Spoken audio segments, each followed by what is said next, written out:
Hi, everyone. This is Sari, the Public Programs Manager of MOFAD. I am back with At the Table, which is our online video series about the impact of COVID on the restaurant industry. Today, I'm in conversation with Tunde Wey. He is a Nigerian-born chef and activist coming to us from New Orleans. Hello, Tunde.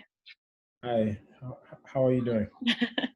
I'm doing pretty well. I just watched an awesome conversation on Instagram Live with Yewande Komolafe and Osai, and I saw you were on there too, which was great. Yeah, Yeah, with sounds pretty black common. food folks. Yeah. Yeah. I can I just say I don't. We don't have to get into this, but I don't call myself an activist. I just feel uncomfortable. I don't feel like I'm qualified to be Okay. an activist. Yeah, but thank you for the sentiment behind that. Yeah, of course. I feel like the perception of you differs from your own perception in that way, but of course, however you want to describe yourself on here is what you are. So anyway, the reason I guess we're speaking today is because you have strong opinions about a lot of things, many things that you've written about and been vocal about and spoken about. One of them is this moment in time, and kind of the whole point of this series is about COVID and how it relates to the restaurant industry. And you did, kind of a now infamous Instagram series of posts about why, in your opinion, the restaurant industry should not be bailed out. And so we'll get into that. But first, if you wouldn't mind, because you're in New Orleans, can you just let us know, like, how does it feel right now? Like, what is sort of take the temperature on what life in New Orleans is like? Yeah, well, it's hard to say that because most life is, and I think it should be anyway, it's confined to a small space. So I'm not in as much communion with the city as I was before the lockdown. So all that to say that the life that I know about New Orleans is mostly mine, and Yeah. it's mine and just the immediate community around me. So I mostly stay within like a 1 mile radius of where I live. Go to the grocery store and come back and that kind of stuff. So it's pretty quiet. It's like a weekend. It's pretty chill. The energy is like laid back.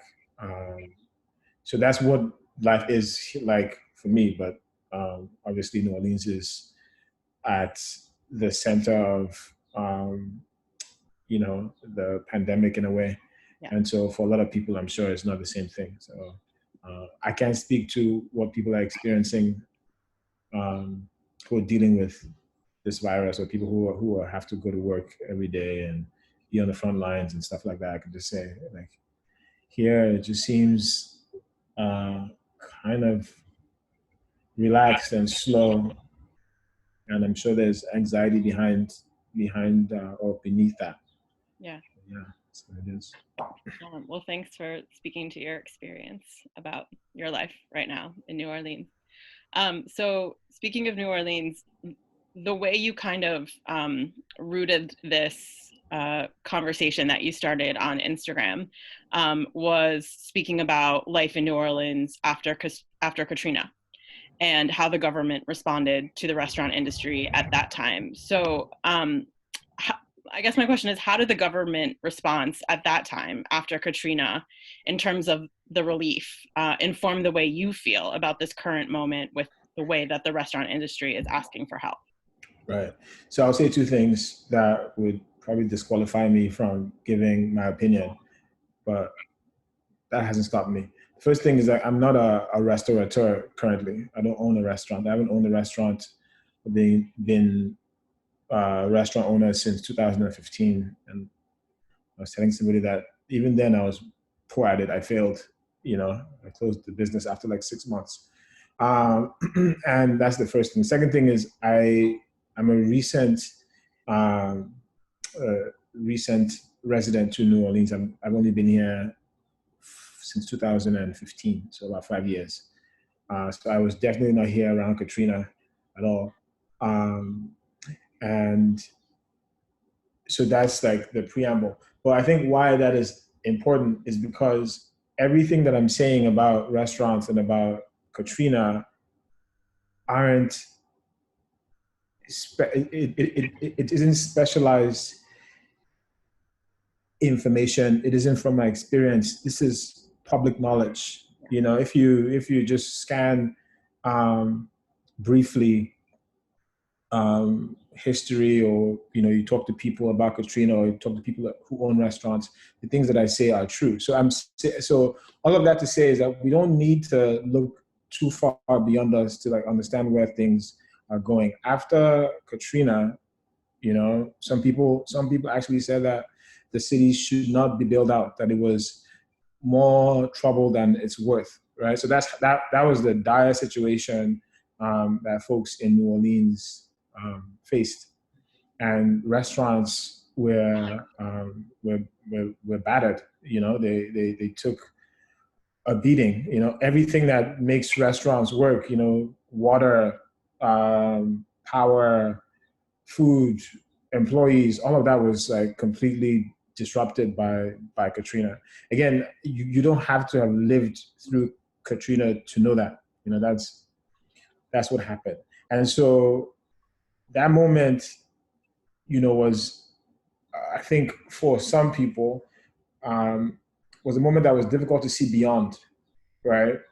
But in retrospect, that moment was a catalyst for what New Orleans is right now, which in terms of numbers, the restaurant and hospitality industry has rebounded considerably.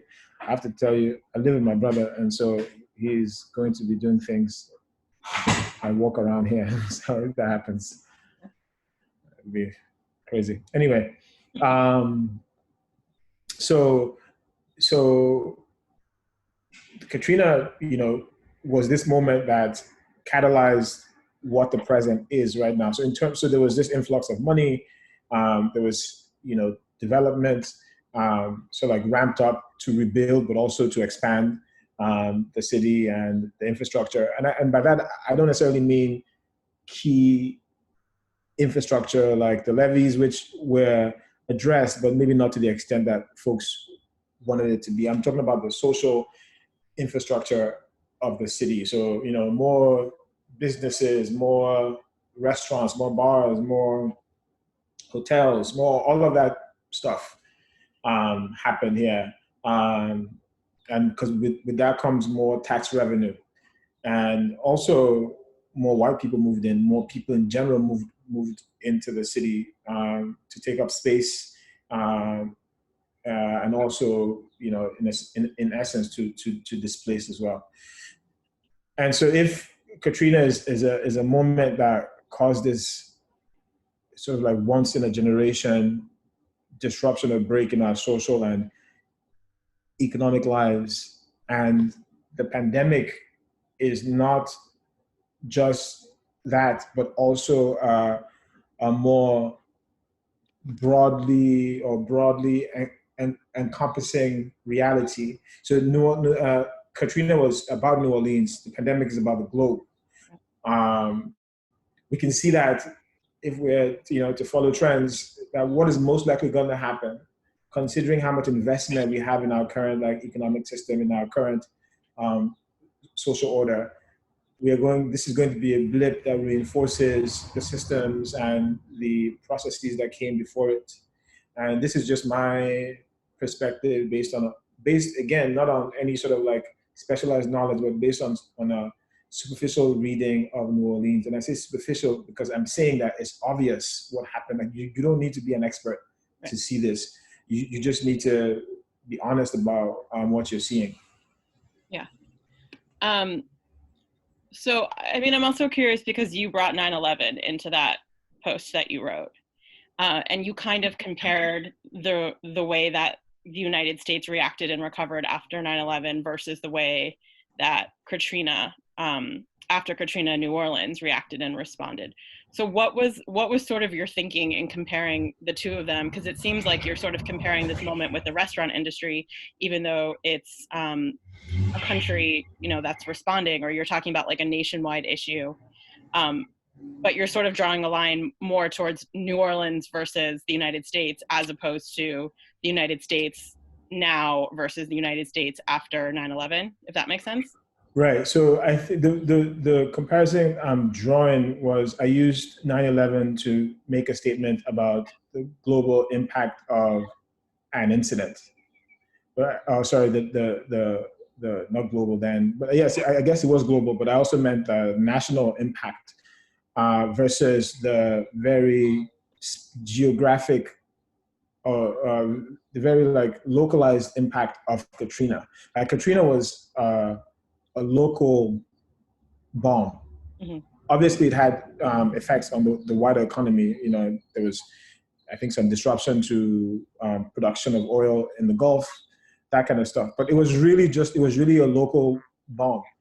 9/11 was a national, and in fact, a global phenomenon. It was an event that affected the entire country, which is interesting when you think about the actual scale of what happened, but its effect, you know, rippled throughout the consciousness of all Americans, you know, and so, you know, there was a whole new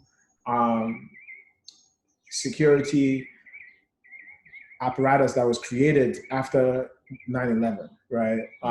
So that was how significant it was. So my point in connecting the pandemic to 9/11 and Katrina is to give examples of the scale of events. The first scale was 9/11, which was national and global, and talk about how that affected the way we interact with like our ideas of freedom and security, and then Katrina was talked about very specific reality that affected the city, but also the restaurant industry, and how both were close to collapse, and how both rebounded. And I'm saying in both cases, when we thought that the world was going to change forever, and the world did, everything still remained the same. Yeah, you said something, I think in that post that you wrote, still we're on the verge of nothing new. Yeah. And I thought, I mean, everything that you wrote was, you know, so poignant, but that in particular, like, sort of stopped me in my tracks. You know, the idea of like being on this precipice of having like an opportunity for change, and then of course just proceeding. Yeah. First of all, the birds here are just violent with their chirping. So sorry about that. Actually, I think it's kind of beautiful. I love it. Okay. Like people call me, people call me, they're like, what the fuck is going on? I'm like, these birds, man, they're just out here. Violent was not the word that came to mind. Trying to sleep at like 3 a.m. in the morning and they just keep going. So yes, I'm working on this other project with a friend. There's a short documentary project that has now, so it wasn't inspired by the essay, but it's now like a companion piece to the essay, and we're going to release the first episode, I think tomorrow or something. But in it, I make a comment, and this is true, it's what I believe, that there's a difference between, and this is semantic, but the principle is true. There's a difference between like evolution and revolution, right? And let's just assume that I get to decide the definitions. So evolution is sort of like adaptive change over time. You know, you adapt to circumstances. And then revolution is like a radical break with the past for a new future, a paradigm shift, moving from one reality to another reality. That is a revolution. And I think that oftentimes we conflate like evolution with progress, and progress means that things are getting better. Evolution is the reality that we all have to live. We all have to adapt, you know? So there's nothing extraordinary about evolving, right? There's nothing extraordinary about the fact that things are going to change. What is extraordinary is that if that change is something revolutionary, that would be the extraordinary thing. So in the piece, what I'm saying is that we are on the verge of nothing necessarily new. We're on the verge of things continuing to remain the same, and that we are on the same evolutionary trajectory, and that has always been, that will always be, that has to be, or else we are going to we are going to die. Like, we need to evolve. And the conflation of evolution with progress, or the conflation of evolution with revolution, is what gives us the idea that when we face this sort of like cataclysmic event, and there's a really concerted effort in response to the event, that we can expect something revolutionary. That expectation is flawed, and is based on this idea that evolution and revolution are the same thing. They're not the same thing. And I'm not making a case for revolution or evolution. I'm just saying that they're different. And so we just need to understand that and make decisions based on the fact that these two things are different. Yeah. I mean, it does feel like by the end of your post that you are making a case for revolution, I assume, because isn't that why you wrote it? Yeah, I meant to say I'm not making in the statement that I just made, I wasn't. Oh, in that explanation? Yes, but obviously revolution is what I'm going for. Right. But do you feel pessimistic that we're not oh yeah, I don't think it's going to happen. Yeah. Yeah. So actually, I would say that maybe I'm not making a case, but because I don't believe that anything is going to change. I have a friend who is a publisher, and she publishes literary work by Africans for Africans, but anybody can read the work. And her mission, to paraphrase it, is that she wants to.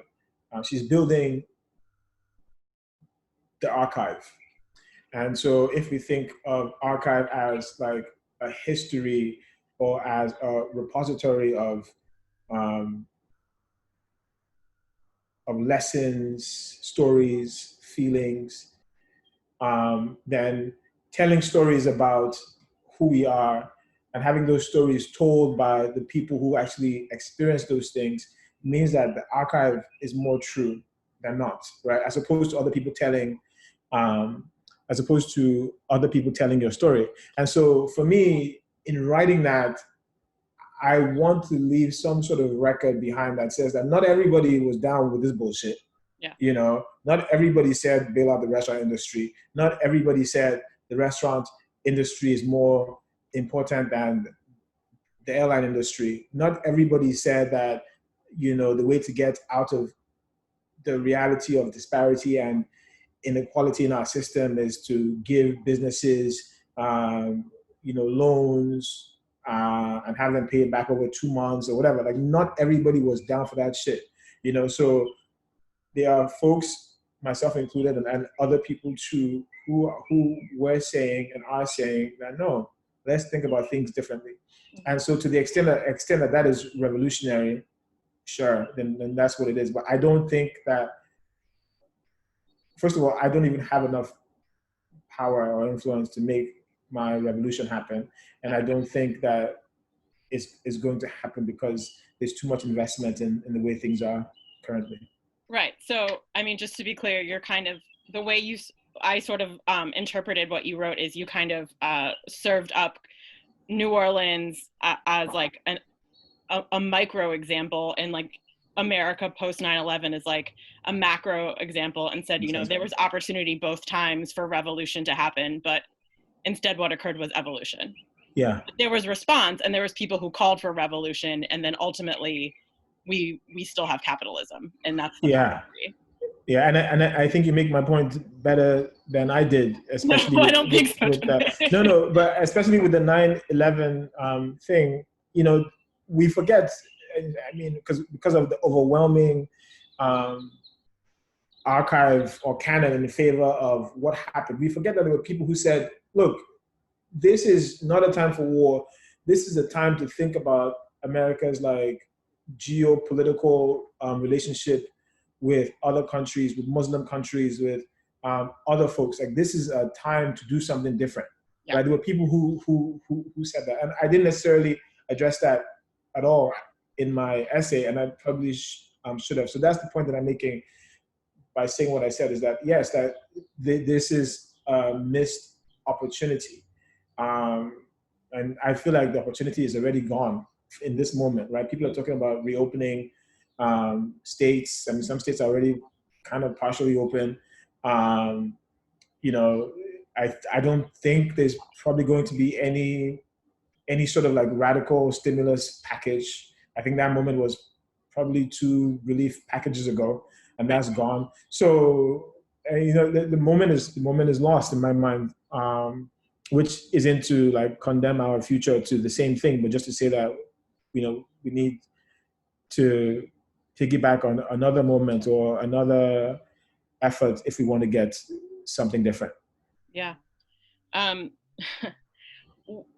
can you just explain, for those who haven't read your writing, like what is your sort of fundamental critique in which the way that restaurants are asking for relief? I think fundamental critique. Well, the fundamental critique is that we have disparity in the restaurant industry and in the economy at large. And there are different kinds of disparity, but the disparities that we have are material in that there are people who don't have enough, and there are consequences to not having enough.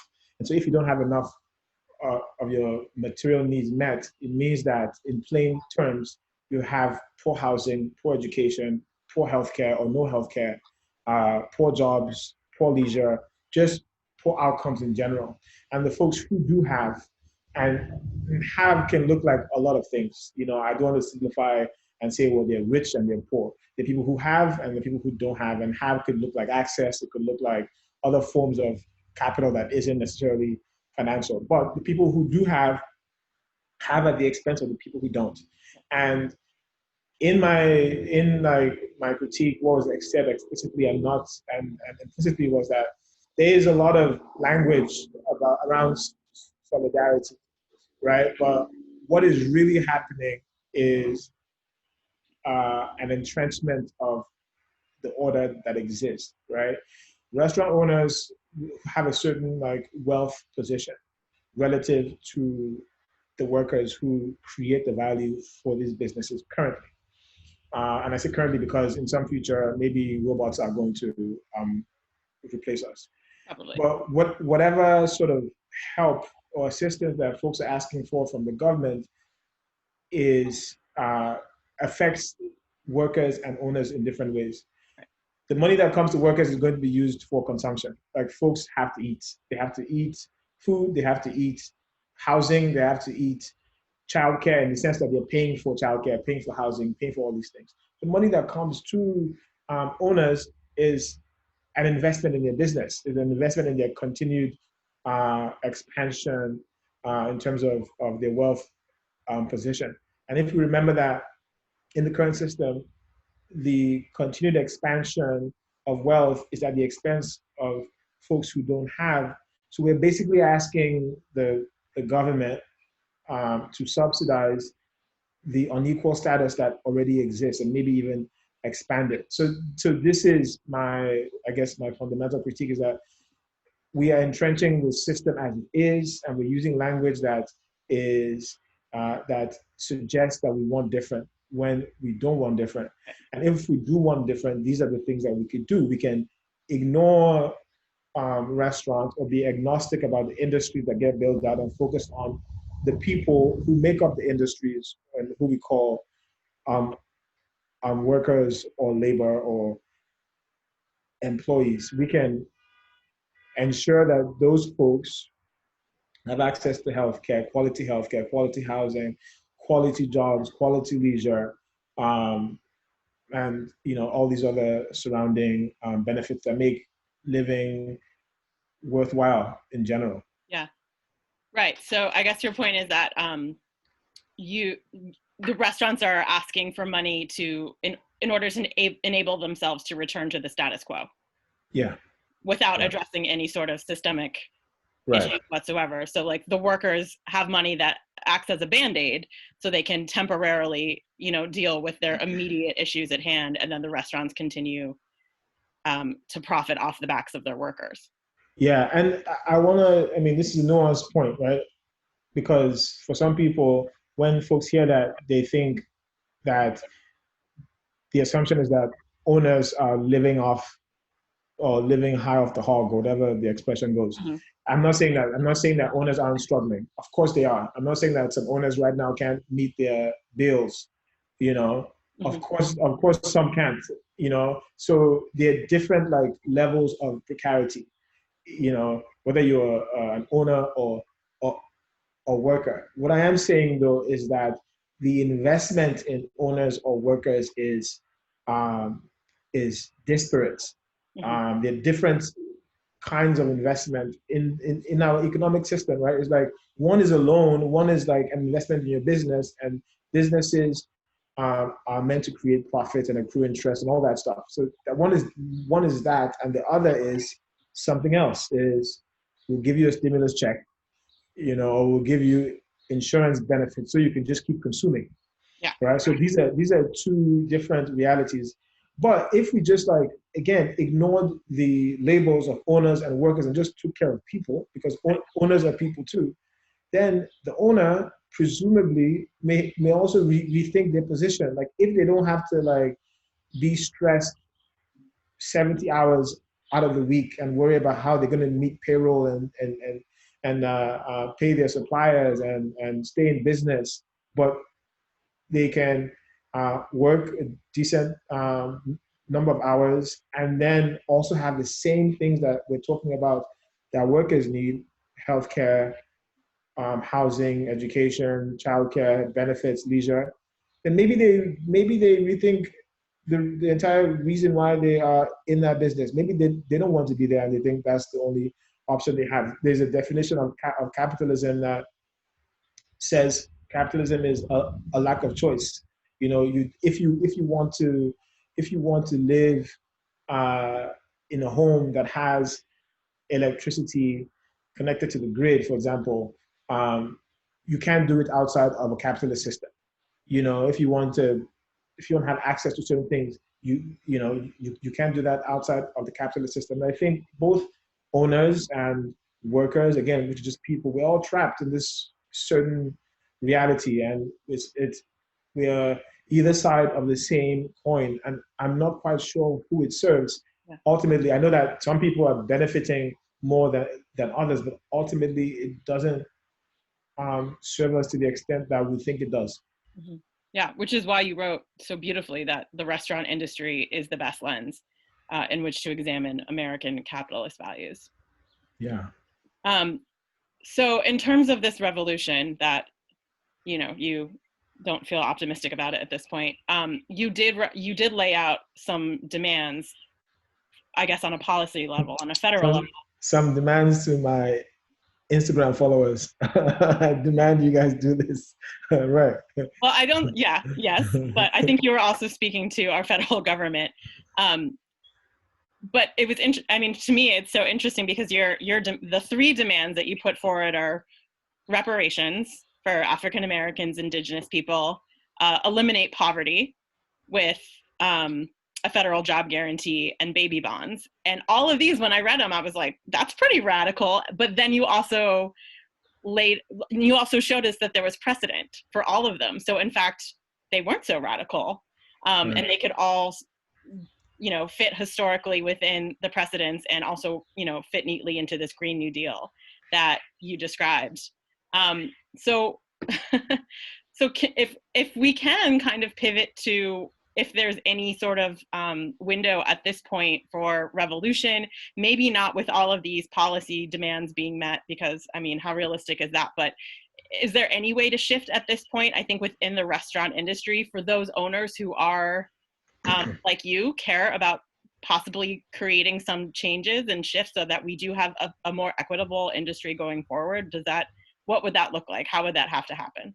Yeah, so I would say that those three things or two and a half things that I mentioned aren't my ideas. And so just to be clear, and they're just a product of the reading that I have done. Those specific ideas as packaged together come from an economist named Sandy Darity, who does work around racial wealth disparity, and he's an economist from Duke University.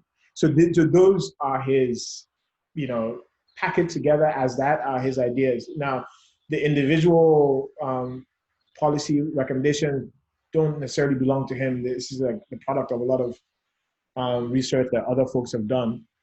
And then the Green New Deal is, again, that's also like a policy brief, or rather not a brief, but a policy proposal that has been around. I think most of us identify the Green New Deal with AOC, but has been around long before her, and that folks have been working on. So, have you ever been? I'm just curious. Have you ever been in touch with her? No. No. Okay. Yeah. So, I guess I'm saying all that to say that there is like a rich history of people, not even a history, it's a rich present of people like doing this work, serious people doing this work. And to your point, things like reparations have happened, in all sorts of different, in different like weird ways, are still going on. Like if you look at, well, let me not say what I can't like back up with facts right now, but yeah, reparations has happened, and I think the baby bonds one, I'm not sure. I'm not sure if that, they're different. That the baby bonds thing is based on programs that currently exist, right? Like some folks can, pay, divert money towards certain accounts for college tuition, and those have certain tax benefits and stuff like that. So there are mechanisms to make this happen. The federal jobs guarantee is basically what we have right now with unemployment insurance, right? The government has basically created a floor for wages, and so if you make more on unemployment than you would at a job, it makes sense that you wouldn't take a job, But again, there are all these complex emotional realities attached to that, because I believe that people actually want to work, doing something that's valuable. Anyway, so to respond to your question directly, I think that the opportunity for these like larger reforms may have passed, but what still remains is the tremendous organizing potential that we are seeing activated by ownership. And I'm talking specifically about the IRC, the Independent Restaurant Coalition. And I'm only talking about them because they are generally the group that seems closer to the ground. The NRA, the National Restaurant Association, it's a mix of different kinds of food businesses, but from what I understand and from the impression that I get is dominated by larger food businesses like McDonald's, Disney, and these like larger companies who have much more clout. But the NRA and the IRC to me are the same thing, with all due respect, in that they're both advocating for themselves.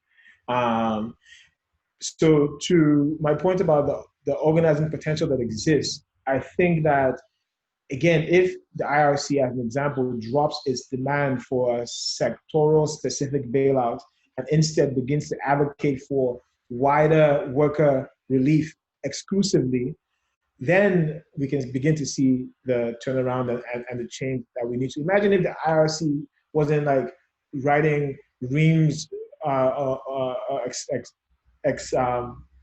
expending reams and reams of paper on why the PPP doesn't work, and like, what new fine tweaks should be made to that. And instead of 2 months after opening, they should extend it to like 6 months. Like, instead of that, like, why don't we just say universal basic income, universal insurance, universal childcare? Like, these are the things that directly affect the workers that you're talking about protecting. Like, if you look at all of the owners, all they keep talking about is, I feel so bad for my workers.